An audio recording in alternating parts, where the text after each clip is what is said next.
Good evening, everyone, and welcome to our Year 2 Parents' Evening or Parents' Event. I would like to thank you all for joining us this evening. We've got quite a lot to get through, and we've got, including myself, 4 speakers. So without further ado, I shall push on. We did ask for you to submit any questions prior to today's event, and I think we're able to answer most of those in the talks that you're going to be hearing during the course of this evening. If there's anything which is like really, really pressing, which you feel you need an answer to, then you can put a question in the chat function and we will see if we can get back to that at the end. But I would remind you that if you have any questions which are very, very specific to your son or your daughter, then the best way of trying to get an answer to that would be to email your son or daughter's tutor, and they'll be able to be a little bit more personal and specific to any issues that you have. So I wanted to start off by just saying that I'm sure a pressing concern that you all have is to do with the assessment strategy that we're going to be having this year. Rob Myatt, the Deputy Principal, will say a lot more about that. I just want to emphasise a couple of core points, because these have come through in the questions and other conversations that I've had with people. The first and the most important point I have to stress is that the teachers will only be allowed, and I stress the word allowed, to make assessments on the basis of evidence that has been provided. Now, evidence that's provided is essentially the work of your son or your daughter. We're not really going to be allowed to extrapolate and to to say this is what they could have done if the situation had been different. The government seems to be very much going down the path of saying the situation is what it is for everyone, and therefore we have to assess the level of work that people are producing. That's not to say there won't be allowances made for the amount of work that has been done. Those allowances will certainly be made, but your son or daughter have to perform at the grade level that they require for us to be able to give that grade. So following on from that, a very common question is, what can I do as a parent to support my son or daughter during this period of time? Part of the purpose of this evening is to give you information about what we're doing, how they're going to be assessed, how we're actually teaching them and supporting them, because by having that information, you'll be able to know what it is that you can supplement. You'll know what it is we are doing, and so therefore you'll be able to perhaps calibrate the support that you give to fit in with what we're doing. So hopefully by the end of this evening, you'll have that information which you need that helps you understand the type of contribution you may be able to make. But in very general terms, the answer to that question is perhaps the obvious one, and that is just keep them positive. None of us feel that what we're doing now is us at our best. Nobody joined the teaching profession to essentially interface with a camera and a number of remote people. People don't go into education to have that experience. But it is what we have at present, and we therefore must make the most of it. And so all of us, at times when we're feeling slightly frustrated, we have to remind ourselves that this is all we have at present, and therefore we must make the most of it. I would then ask that you do all you can to keep your son or your daughter of that mindset, to make them understand that whilst this is not ideal, they can still learn a great deal. They can still develop their skills and their understandings, and they can still substantially add to their prospects by engaging with us now. So staying positive, staying engaged, and doing the work. As I said, we will only be allowed to give grades on the basis of the evidence we have. And so the work that's been said has to be responded to. I would also say that there should be no reasons from a technical point of view why it is that your son or daughter cannot access the education that we have on offer. We'll say a little bit more about that later on, but again, to stress, if there are any technical issues, if there's a lack of equipment, please get in touch. We can help, we can support, and we will. And so that general theme is reaching out. We still have to create a demanding environment, because this is still education. It's still supposed to be about pushing boundaries. We understand the limitations we're operating in, and we have adjusted what we do to take allowance of those circumstances. but we have to push people. But that means that sometimes all of us need a little bit of support. If at any point in time you feel that your son or your daughter needs that support, then reach out to us. Encourage them to reach out to us. Whether that's their subject teacher or their tutor, please ask them to not be shy in coming forward to let us know what it is that we can do to offer further support. In terms of how we're going to move on, we're going to move on hopefully on the 8th of March. On the 8th of March, we've been told that we should be preparing for some return of students. I don't know any more than perhaps most of you know at this point in time what that exactly means. What we understand is it may well be staged in some way. And so it may not be that everybody's back on the 8th, but in the period of time from the 8th, we'll increasingly move towards physical education. So not physical education physically. We'll increasingly move towards that, and that will ramp up over the following weeks and beyond Easter.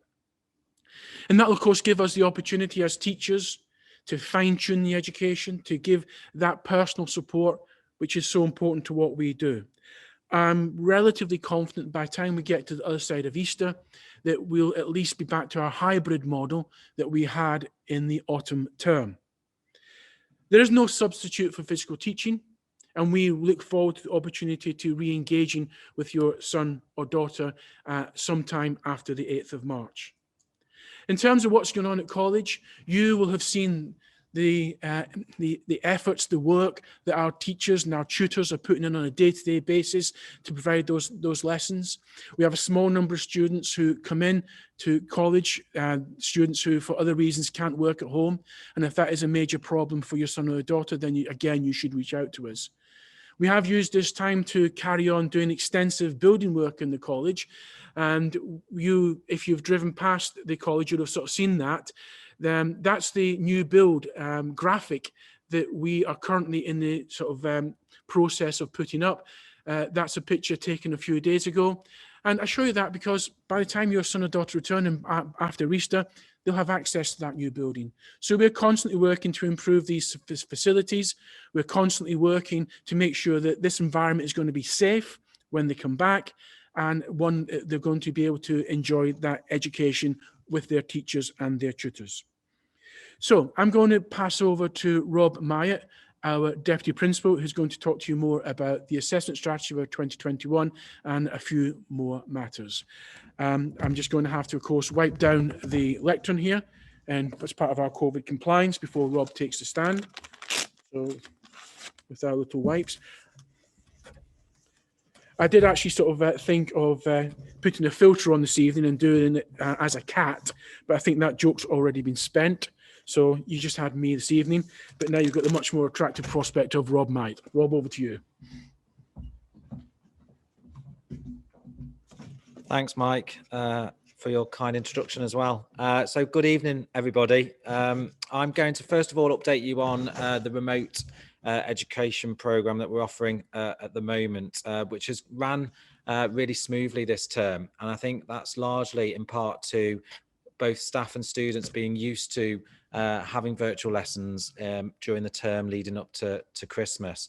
So that has gone incredibly well. And any barriers or issues, Paula, the Vice Principal, will talk to you more about the support available if there's any continuing issues in relation to that. Attendance has been fantastic in relation to online lessons, but the most important thing about the virtual lessons is engagement. And we do insist that students have their cameras on, that they find a focused space to work at so they can fully benefit from these lessons, because it's one thing attending the virtual lessons, it's another thing making sure that students benefit and fully engage in that hour long lesson. And it's really important that they have their camera on, because it enables the teacher to monitor the students during the lesson, but also to pick up quickly on any misunderstandings. It's very painful if you're just staring at a blank screen and you can only hear students verbally. So it's really important that students have their camera on. So if a son or daughter is reluctant to do that, and the vast majority of students do have their camera on, but if your son or daughter is reluctant, please do encourage them to have their camera on. Also like to reiterate, we are conscious of student wellbeing and staff wellbeing during this period, because we understand a lot of time can be spent on screen, on a computer, particularly if some of you as parents are working from home as well. It can be very draining and demanding. So we have reduced lesson length down to 60 minutes. That's the length of the live lesson where students will be accessing that on a computer screen. And that's really to enable students to factor in breaks during the day and to complete other tasks that don't necessarily require a computer in between lessons. We've also taken the decision that teachers will not be setting any homework over February half term, and it goes against our instinct because this is normally a time where we would be setting homework, but because a lot of the work may require typing on a computer, we think students and staff would really benefit from a well-deserved break, ready to kick on when we return after half term. The other area that I'm sure there's a lot of interest about is the exams and the grading of students in the summer. And I can appreciate the uncertainty and the unknowns have been particularly a stressful period for parents. I mean, being a parent as a full-time job is worrying about your children. So hopefully some of the information you hear tonight will reassure you to some extent about how students will be graded in the summer. And one advantage that might get forgotten is that a lot of lessons have been learned from last year's students and how they were graded. If you remember last year, we went into lockdown about March time, so the time frame was much tighter, and we've learned a lot about that process, and learning from those mistakes that occurred last year will make sure that students are treated fairly and consistently this year. So I'm going to summarize some of the key principles that we understand will be implemented and was part of the consultation that the Department for Education and Ofqual released towards the middle of January. And the first thing that I want to really emphasize, and Mike mentioned it as well, is that the major change is that teachers will not be asked what grade a student will achieve if they were able to take the exams. Its grades will be based on teacher assessment with evidence of the standard a student is performing at in relation to their demonstrated knowledge, understanding and skills. So they've got to demonstrate, if they are aiming for a B grade, they've got to demonstrate by their work, by their performance, by their understanding that they are performing at a B grade level. And teachers will be assessing students on the content that they have delivered during this period. And I think a real success is that in all of our courses, 80% of the specifications or more have been covered. And you will find that between now and the Easter break, any new content will stop, and it will be revisiting material. So really pleased that students have still been able to complete the vast majority of their specifications in courses, and that really enables their progression to be as positive as it can be. And then it allows us plenty of time between now and the final assessments for revisiting material, say from March, April time of the first year that students may not be as confident in. And the final assessments we expect to take place at the end of May and the beginning of June. So there's plenty of time left, and that's something that I do want to emphasize, is that these final assessments we expect to be the final grades to be heavily weighted on. So really, if students haven't been performing as well up to now, there is still time to put that right. But that time is running out. So students really need to be working as diligently as possible and really to the highest standard possible. Completing work tasks on time, following teachers' feedback carefully, accessing support that's available to them as well, to make sure that they can get the highest grade possible. There is the consultation about the amount that earlier work will be taken into consideration, but exact details haven't been confirmed. But the expectation is very much on these final assessments will be heavily weighted because they're being set by the teachers who know what content has been delivered. So they're a fair way of assessing the students' current performance. The college will have a comprehensive quality assurance process where students will only be awarded grades that are clearly supported by evidence, and then that's further supported by a rigorous external quality assurance process across the country, so that we know that there's consistency and fairness nationally between different colleges and schools, and that we expect to be carried out by the exam boards. So every student nationally will have to evidence the grade that they're being awarded by their teacher. In terms of timeframes, so I mentioned the final assessments, we're looking at the end of May, beginning of June, and then we expect the results to be issued in the same way as previous years, which is a Thursday in the middle of August. But again, the full details of that we expect to be released in the next couple of weeks by Ofqual and DFE. The final part of my presentation is just to make you aware of an important evening when we return after half term. Our Year 2 subject parents evening is taking place on Thursday, the 25th of February, and I hope you can all attend.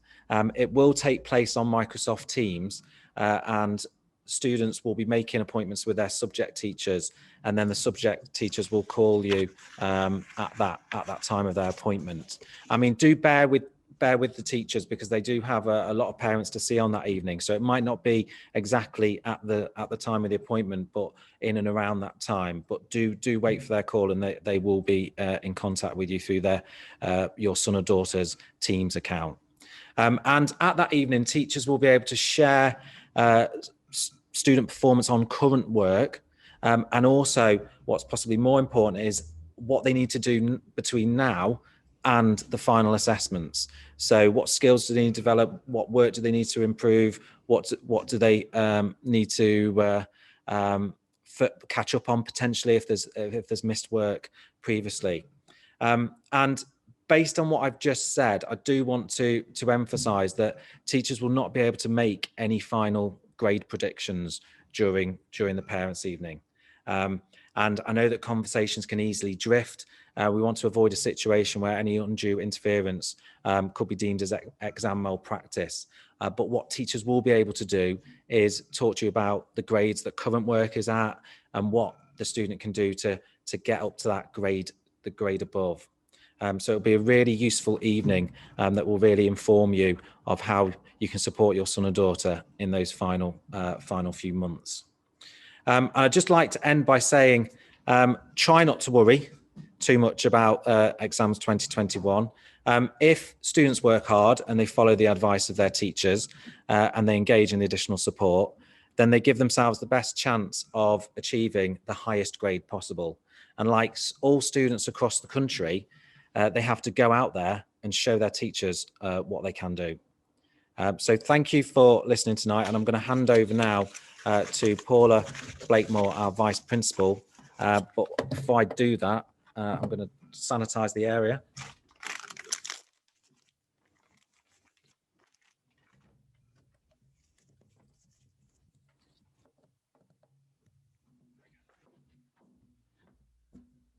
Good evening, everybody. It's a pleasure to be able to talk to you this evening. What I'm going to talk to you about specifically is the support that's available to your sons and daughters. I mean, I hope that you're aware of the breadth of support, but this will be an opportunity for me to reinforce it and for me to be able to give you some direction about where to go if you need a bit more information about support. So the first port of call, as ever, is the designated tutor. Each of your son and daughter has a designated tutor, and you may be able to recognise your tutor from the picture that's there. All of the Year 2 students have weekly contact with their tutors, and they've all got access to their tutors for a one-to-one at any point. So if they're worried about anything, if they've got any concerns around college, if they've got any worries about emotional well-being, anything at all, the tutor is the person for them to talk to in the first instance. And the tutors have been making a lot of effort recently with the students to try and encourage them to look after their emotional well-being during this time, because we're mindful that a lot of them are holed up in their bedrooms, and trying to prize them out it can be tricky on occasions. So what the tutors were doing recently was encouraging everybody to get out there and to send a photograph of themselves doing their daily hours exercise. And if we couldn't get them out to send that selfie, then we were encouraging them to send a picture of their pet, which they have done. So that was a little bit of fun and a bit of light relief during the tutorial program over recent weeks. We are mindful that it's that they're stuck in, and we would ask you to encourage them to get out for that hour's exercise. That's absolutely in the best interests for a range of reasons. The other focus that the tutorial program has been delivering of late relates to support for their academic learning, really, and we've put a huge amount of emphasis on the science of learning, on the science of cognition, and we've spoken to the students at length about how to learn effectively. Learning and revision are pretty much the same thing, and what we've explained to them, and I speak as a mother of two teenagers myself, is that sitting on a bed with your notes all around you and maybe highlighting them in a range of colours is not effective revision. Simply reading over your notes and thinking that that's somehow going to go in is not effective revision. And what we need them to do, and what we would encourage you to help us to encourage them to do to learn effectively, is to engage actively with the material. So they do need to be trying to summarise the notes in their subjects. They need to be making flashcards. They need to be reducing those notes down, and then they need to be going over it again, and they need to be practising it, and then they need to practice applying it in relation to past exam papers. And they've got a wealth of resources to enable them to do that. As part of the tutorial programme, we sent them a little toolkit to help them revise, which includes a timetable so that they can structure the revision and they can break it down. And we've explained to them that they do need to have a structured programme where they chunk the material down, and that will help them get it into the long-term memory where they can retrieve it for these assessments at the end of April, at the end of May and June. So to encourage them to do that, I think that would be really important, and that would be really helpful. The other support that we're keen to encourage you to be aware of is the technical support that's in place in college.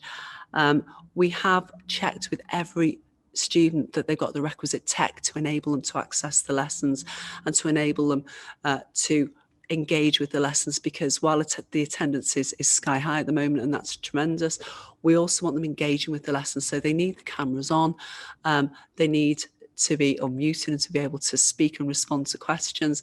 And the data that I'm about to share with you might be quite interesting to you in terms of some facts about the level of interaction that we're having with students and the level of engagement we're expecting from them. So we are delivering every week to our Year 2 students over 5,500 hours of live lessons. So there is a tremendous amount of really excellent teaching that we need them to engage with.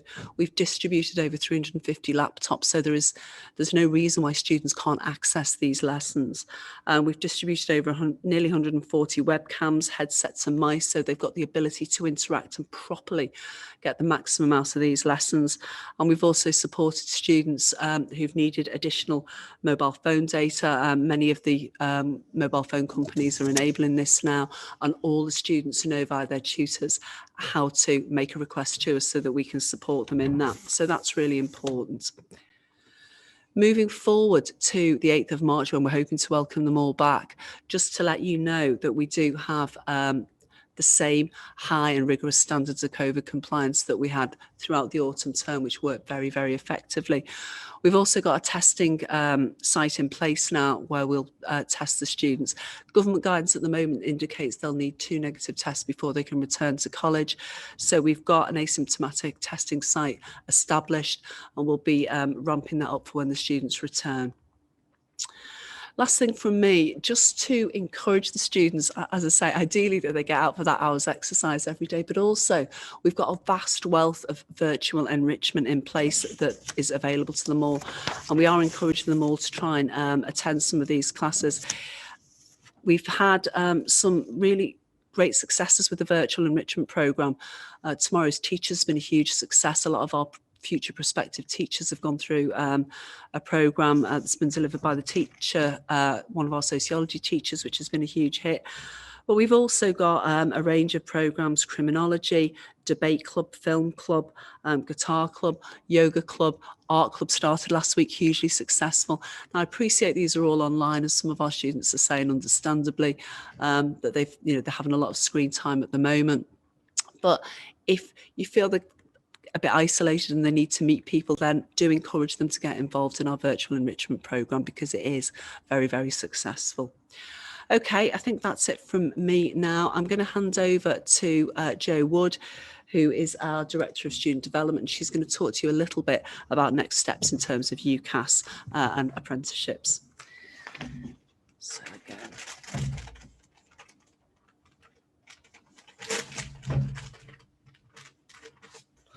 There we go, Jo. COVID compliant. Okay. Thank you. Thanks for bearing with us to the graveyard shift. Hopefully I can talk to you a little bit positively about beyond the coming months and COVID, and think about the next steps in terms of moving on to university. So I want to just give you a little update on the position in terms of Ucas. First thing to say is that we are advising students to proceed as normal with the Ucas process. We've had quite a lot of people asking about deferring places, and the best advice I can give you on that is there is absolutely no need to defer at this point. If students do decide later that they want to take a gap year, they can actually make that deferral right up until the point when they will be due to start university. So my advice is don't make any decisions like that at the moment. Proceed as normal. Give yourself time to see how things have improved by September, October. The deadline for students to actually reply to the offers that they have all had from universities is the 10th of June this year.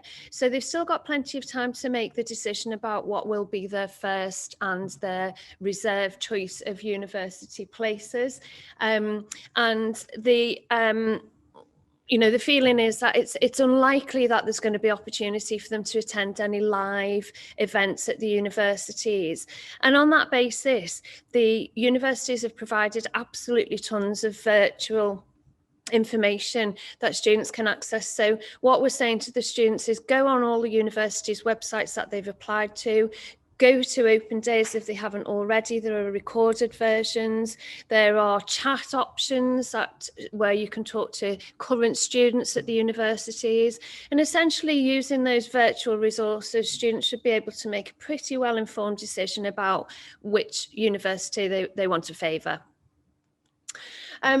The last thing I would say is if COVID restrictions allow before the 10th of June, city visits are worthwhile. Even if you can't get to go and actually visit the departments of universities, it's well worth going and having a wander around the city. You can often wander around the campuses without actually going indoors, and that's definitely something to be encouraged if COVID restrictions allow. The next big thing that the students need to do is prepare their finance applications to Student Finance England. They can't actually do that until end of February, beginning of March, when the applications open. We will be having a detailed tutorial the first week back after half term to share information on that with students. But a couple of things I just wanted to draw your attention to really. The first thing is that unlike with Ucas applications, we as a college have absolutely no access to student finance applications. They are their applications and they do need to take responsibility for them. Obviously, we'll give them plenty of advice and guidance on how to go about completing them, but we won't be able to check that they've done that or chase them up. So something for parents to bear in mind. If they don't get the student finance applications done, they won't be able to go to university, simple as that. The other thing just to note is that students don't need to know which university they're going to. So when they do their application, they basically put the university that they're hoping for, but they can change that at any point throughout the year. So don't feel that waiting to make that decision will hold up the finance application. It doesn't. just a couple of key points, and what I would do is encourage you to investigate this a little bit further, and I'll give you some hints as to how to do that. First thing is all students will be able to loan the full amount of tuition, so the fee that goes to university for your tuition costs. The additional maintenance loan is based on household income, so everyone will get the full 9,300 odd quid that it costs to go to university. The additional maintenance costs, so accommodation, travel, books, all that living expenses, is available to apply for a maintenance loan. And students' eligibility, the amount that they get in maintenance loan is based on your household income. So you will be asked to provide evidence of that. If you want to get a sense of how much your son or daughter is likely to be eligible for, and I would recommend you do this, you can do that by accessing the Student Finance Calculator on the gov.uk website. We are going to send an email out to you tomorrow with all of these links on. The last thing to mention on this is lots of the universities have got recorded information about student finance. So you might want to have a look at them. I would particularly recommend Liverpool John Moores. They've got an event that they're hosting as part of National Student Money Week. Two events are the same, so book onto one or the other, Tuesday the 23rd and Thursday the 25th of Feb. And non-Liverpool John Moores applicants are welcome to attend that as well. And they'll just talk to you about student financing in greater detail. The lady who's hosting the John Moores one usually comes and speaks here, Lynn Condell, and she's absolutely great. She's got a really good way of explaining all the nuances of student finance. Okay, just one other thing to mention really, we've had quite a lot of inquiries about apprenticeships. All the students have had tutorials, they've had a recent updated tutorial on higher and degree apprenticeships, and every week we promote any opportunities that we see coming through via our student bulletin, and we bring those to the attention of the students at the tutorial on a Wednesday afternoon. Essentially, the students should know how to research the tutorials, research the apprenticeships, because they have been given that instruction.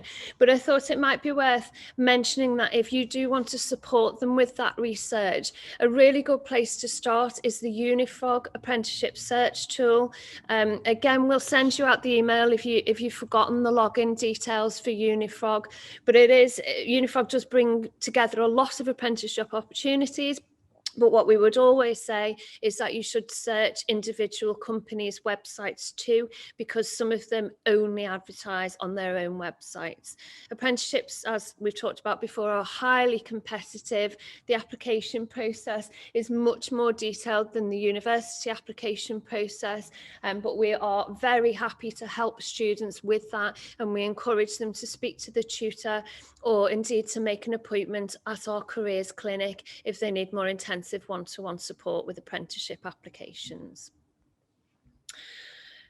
Finally, I will leave you with, as you know, all of the staff have said this evening, if you do have any individual inquiries, you're worried about your son or daughter, or they want some specific guided support with any aspect of their next steps, please do encourage them to speak to their tutor first. Thank you.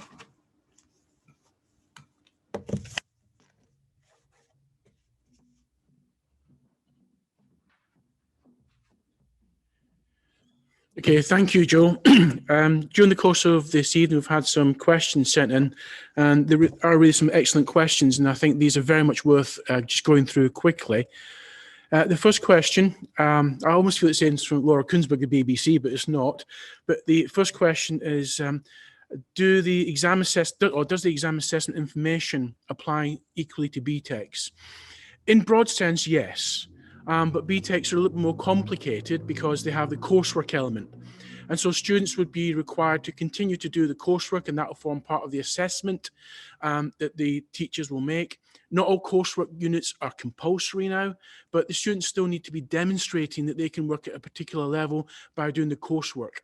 where there were planned to be Btec exams, then we believe that the consultation process will come out and sort of say that they should take place under the same general structure as the A-level exams. So there will be, we believe these are going to be largely internally created exams under the advice of the exam boards. Perhaps the exam boards will be producing batches of questions that we can use. And so that will be very much the same. So there will be similarity, but there will be differences. The key thing is to carry on working as well as you possibly can to give the teachers as much evidence that the coursework that you would have been assessed on has been done to the appropriate standard. And then for any assessments at the end of the year, that they're also done to a standard that allows them to give you the best possible grade. And on the subject of coursework, there are some other subjects which are much more coursework based. For example, art's done on a portfolio, and that will be very similar as is done in the previous. The teachers will make an assessment of the portfolio, but there may not be the actual sort of 15 hours of examined work that was done in the past to help create that portfolio.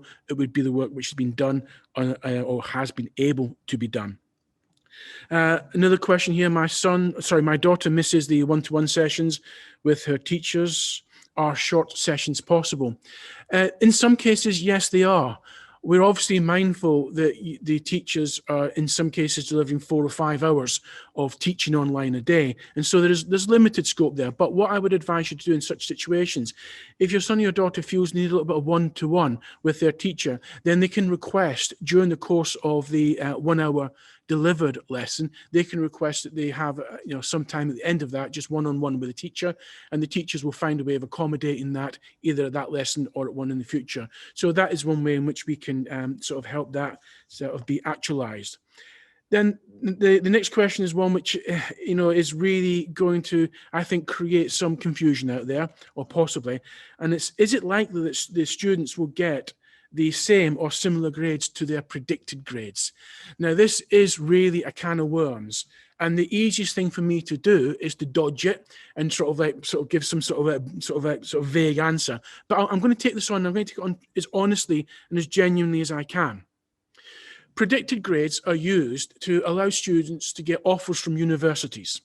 And so predicted grades are made after 1 year's work. So they're really done at the end of the first year. And they're done on the basis of what the teacher thinks that person could get if they continue to work hard, if they make the required adjustments and things go well. So they're not really sort of the same as what we're being asked to do now, which is going to be what are the students actually working at. I think in most cases, the grade that you actually get will be in and around the predicted grade, but they will not necessarily be the same. And it's been made very, very clear from both Ofqual and the DFE that colleges and schools will not be held to predicted grades. What we'll be asked to do is any grade we give a student, we're going to be asked to be able to prove that there is the evidence of that grade. The exam boards and Ofqual have talked about doing spot checks.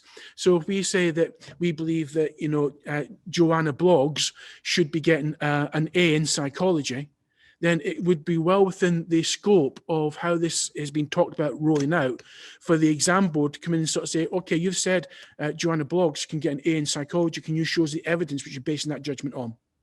So we've got to make sure that any grade we give is evidence-based and a prediction is not part of that evidence, or a prediction for Ucas purposes is not part of that evidence. Next question, can students attend the Year 2 Parents' Evening on the 25th? Of course they can. What I would say is that the Parents' Evening is for you, primarily, but sometimes it can be really useful to have your son or your daughter there. I know when I was a teacher, I used to enjoy that, because it can work in two ways, if we're being honest, can't it? If your son or daughter is working really well, I think it's nice for you to hear someone sort of say that. They feel good, you feel good, everybody feels good.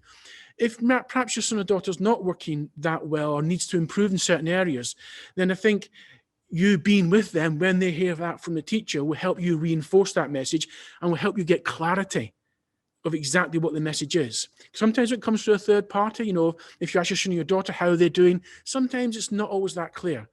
We've all got sort of children here, and we know that it's very difficult to get a straight answer out of your own child. It's actually, as a teacher, it's much easier to get a straight answer out of your child than it is to get straight answers out of my own child. And then last but not least, what if I can't make it to the parents' evening on the 25th of February?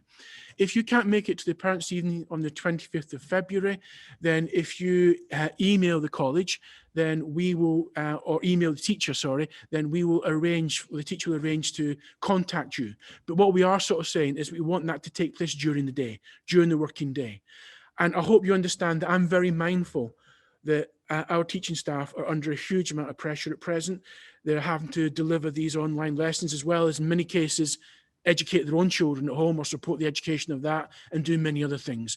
And so we're trying to restrict the amount of additional work that's coming into their evenings. But we can arrange for them to do a Teams talk with you or contact you in some other way during the working day. So please let us know if that's something which would be suitable for you. I hope you have found this evening informative. I'm sure there's other questions which have emerged. Please let us know what those questions are, and we'll do what we can to answer those individually. And as I said right at the start, if there's something very specific about your son or your daughter, contact their teacher or their tutor, and they'll give you some specific information. The last thing I want to sort of say is that we've been very impressed by the attendance that we have had at the online sessions. Our attendance to online sessions is running around about 95, 96%. So your sons or your daughter are there. But we are also aware that attending is not the same as engagement. And we know we've got to work really, really hard to keep them engaged. And we're doing everything we possibly can. And so the plea I would give to you, going back to that initial question right at the start when I introduced, what can you do to help?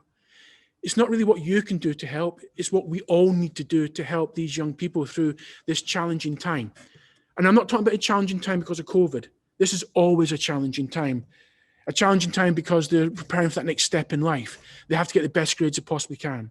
And so the best thing we can all do is stay positive, help keep them engaged, and keep on reinforcing to them that the work they're doing now is really important. But no matter what they have done now, if they need to, they can do better tomorrow. And so with that final phrase, I'll say good evening to you. Enjoy the rest of your evening, and hopefully I'll see you all in physical format at some point in the not too distant future. Thank you.